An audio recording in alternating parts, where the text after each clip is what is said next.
Hey everyone, how's it going? Welcome back to Kuala Lumpur. Today we'll be going into scam calls once again, and we'll be going into the origin story of Mike, the friendly anti-scam call Indian man, and the time he discovered that scam callers in Malaysia and Singapore are validating the NRIC of their potential victims before they move on to next steps. For those who don't know what NRIC is, it's basically the SSN, Social Security number equivalent in many countries across Asia. It is a string of numbers, sometimes with letters, and in Singapore where Mike received a scam call, the NRIC is a string of 7 numbers that are sandwiched between 2 letters, one at the front and one at the back. How it works is the front letter is usually different depending on your residence status. You could be on a work visa or a permanent residence or a Singapore citizen, and that letter depends on what that status is. And then you have 7 numbers that ultimately produce a checksum figure, which is the last letter at the end. What scammers usually do is they ask for the NRIC of the potential victim towards the beginning of the call so that they can validate that that NRIC is real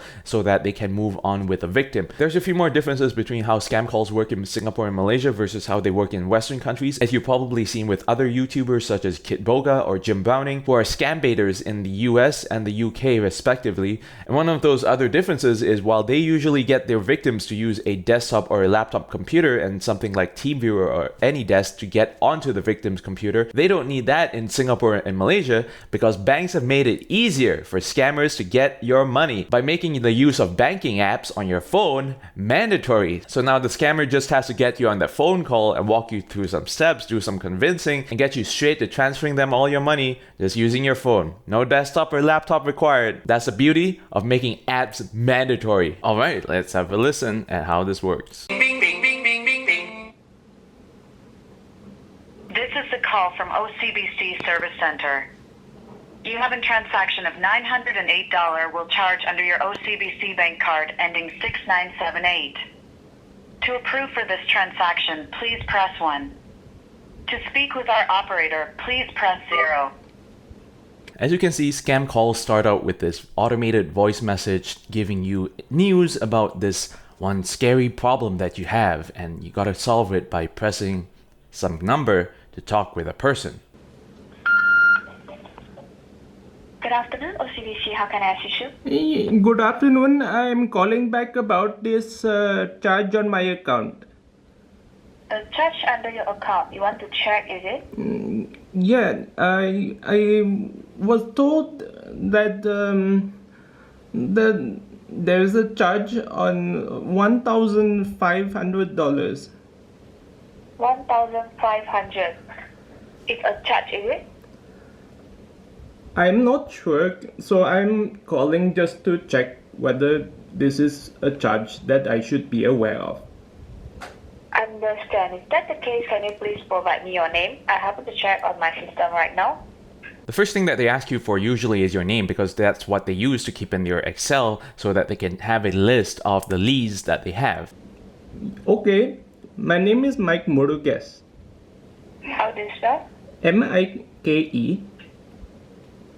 M-I-K-E. M-I... I repeat again, Mr. Mike. Your full name is Mike Murugas.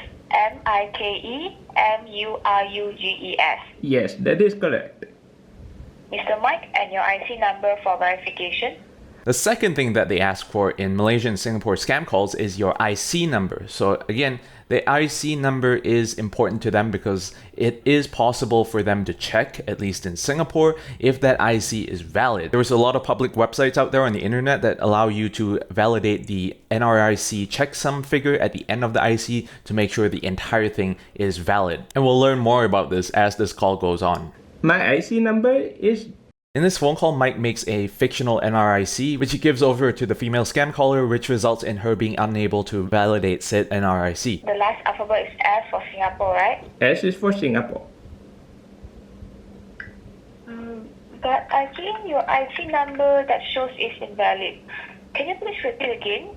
She's probably using one of the tools which I've mentioned that you can find on the internet on any public website that allows people to validate that the string of numbers match the checksum letter at the end of the NRIC, which allows them to determine if that IC is valid or if it's made up. S for Singapore. But my system shows this is an invalid IC, Mr. Mike. This is the IC number that I have for 5 years now. I don't understand why you don't have it. Okay, I'll repeat again, yeah? The number that you provide me is S for Singapore. That is correct, ma'am. But this is an invalid IC. Can you I have been please using your this IC for 5 years. I have lived in Singapore for 5 years, so I don't understand. She keeps asking for the last letter because the rest of the NRIC looks legit, and the only way she can verify if it is legit or not is the last alphabet, which is wrong in this case because it's a made-up fictional number given to her by Mike. Okay, Mr. Mike, if that's the case, can you please take your IC, come down to our OCBC branch and check about this issue? At this point, this female scammer has wasted 3 minutes of her time, and she realizes that she's not going to get any further with this person because there seems to be some kind of problem with his NRIC. Now, because Mike's behavior matches a real victim in this phone call, she actually has the patience, instead of hanging up immediately, to try again a couple more times towards the end of this phone call. But ultimately, this line about going down to the bank branch of the bank that the scammer is allegedly calling from is the way that the scammers use to close out the phone call because they're unable to validate the NRIC. And this is in line with the policy of many call centers, including legitimate ones, where the agent isn't supposed to hang up on the customer. They're supposed to get the customer to hang up on them first. And this is exactly what she's trying to do by getting Mike to go to the bank branch so that he'll hang up on her first. Which OCBC branch should I go to? Any nearby OCBC bank also can. And what is your name, miss? My name is Nicole. Nicole, okay. Okay, so what do I have to do when I'm at the OCBC branch? Okay, you take your IC, come down to our OCBC branch, go to customer service department. You ask the OCBC officer help to check why you received a call from our OCBC just now. Something about charge or anything, you ask the officer help to check.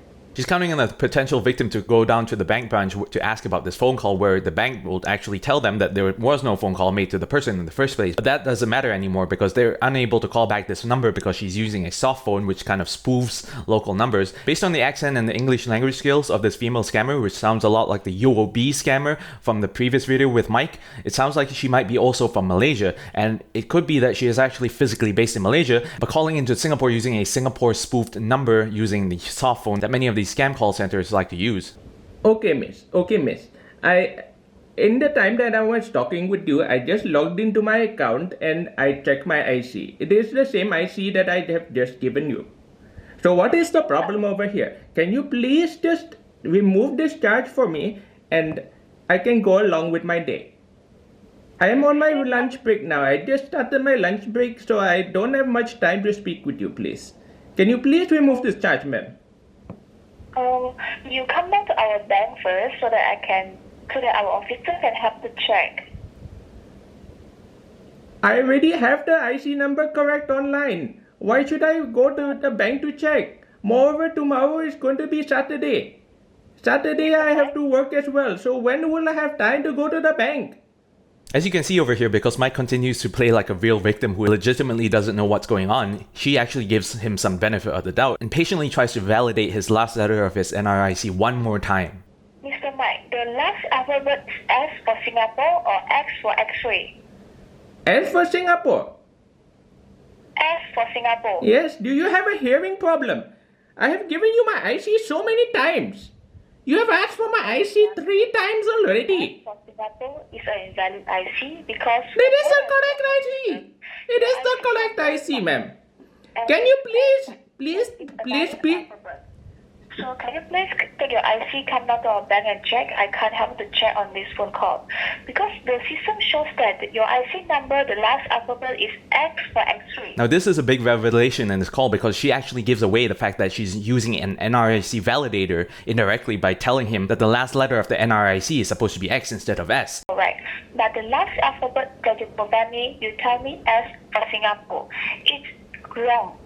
It is the same as my IC. Can I just use another method to verify myself for you? Then we can save ourselves both some time. You just use another verification method. I think when I signed up for my OCBC account, there was a question that I had to fill up along with the answer. Can you use that question and then just verify my account for me, and then we can cancel the charge that I do not recognize? Mr. Mike, because the system shows that your IC number, right, the last alphabet is X. Then maybe you can contact your IT technician. There's no way or reason that a legitimate bank is going to use a validator to validate the last letter of the NRIC and tell the victim about it, because they have your NRIC in the system and all they're going to do is tell you if it matches what they have in the system or not. In this case, Nicole doesn't have anything on her side because she doesn't actually work in a bank. So she's trying to get the information from the victim instead and trying to make sure that the victim is actually a potential victim that she can use in order to move on to the next steps of the scam. So even with a real bank, even if you give them an NRIC that mostly matches what they have in the system except the last letter of the NRIC, they're not going to give you the last letter from their side in their system. They're not going to tell you that. They're going to make you read out the whole NRIC again, but they're not going to tell you what the last letter is because they're not using a validator, nor will they correct it for you because of security. Maybe there is a system error on your side. Can you please get your IC come down to our OCBC Bank and... I already told you, ma'am. The next time I can go to your office is next week because I am extremely busy.